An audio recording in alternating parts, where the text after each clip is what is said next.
تنصروا الله ينصركم ويثبت أقدامكم.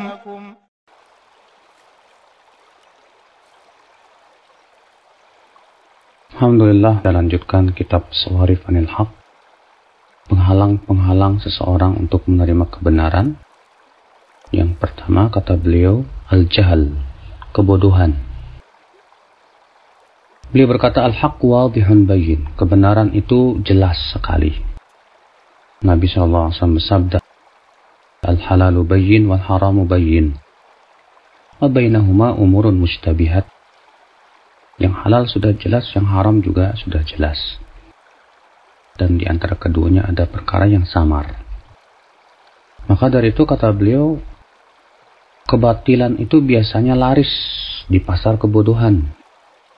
Ya, laris di tengah orang-orang yang tidak punya ilmu, tidak pula pengetahuan, tidak pula memperhatikan nas-nas Al-Quran dan Sunnah, dan perkataan para sahabat dan tabi'in.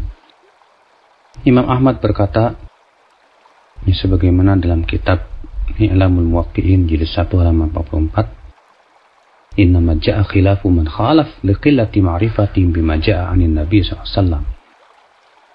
Sesungguhnya adanya penyelisihan orang-orang yang menyelisih itu akibat sedikitnya pengetahuan dia terhadap apa yang dibawa oleh Nabi SAW.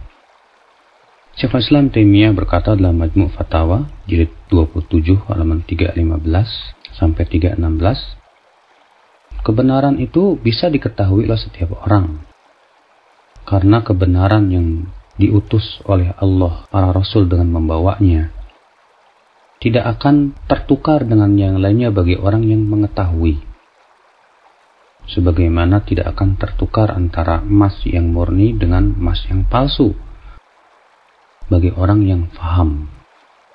Berarti kewajiban orang yang bodoh adalah menuntut ilmu agar ia mau menerima kebenaran dan mengetahuinya. Tapi kebodohan itu selamanya menyebabkan ia terhalang dari kebenaran. Imam Asy-Syaukani berkata, kecondongan kepada pendapat-pendapat yang batil itu bukanlah perbuatan orang-orang yang berilmu, yang mempunyai kekuatan pengetahuan dan kesempurnaan pemahaman. Akan tetapi itu adalah menimpa orang-orang yang tidak punya ilmu yang kokoh, tidak pula pengetahuan yang bermanfaat. Berkata Syekh Abdurrahman As-Sa'di, siapa di antara mereka yang ridho dengan kebid'ahannya, berpaling dari mencari dalil-dalil syariat, dan berpaling dari apa yang wajib baginya berupa ilmu yang bisa membedakan antara yang hak dan yang batil. Bahkan dia malah menolak apa yang dibawa oleh Al-Quran dan hadis, serta dengan kebodohan dan kesesatannya. Ya, maka orang seperti ini zalim karena dia telah menolak tentunya kebenaran. Syekh Utsaimin rahimahullah berkata, terkadang orang yang bodoh itu tidak diberikannya uzur apabila ia mampu untuk menuntut ilmu tapi ia tidak mau melakukannya.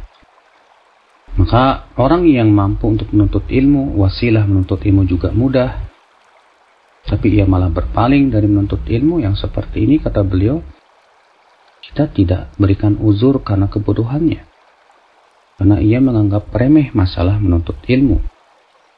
Beda dengan orang yang bodoh, berada di suatu tempat yang memang tersebar kebodohan, jarang ulama, susah ilmu di sana, maka yang seperti ini tentu ia diberikan uzur. Yang jelas bahwa kebodohan yang menyebabkan seseorang itu terhalang untuk mengikuti kebenaran. Bahkan kebodohan menyebabkan seseorang itu condong kepada kebatilan. Yang berapa banyak kebid'ahan yang diterima akibat kebodohan. Larisnya Syiah, Khawarij, pemikiran-pemikiran Murji'ah, itu semua akibat daripada kebodohan. Maka kebodohan itu adalah musuh yang harus kita enyahkan dari diri kita sendiri. Allahu a'lam.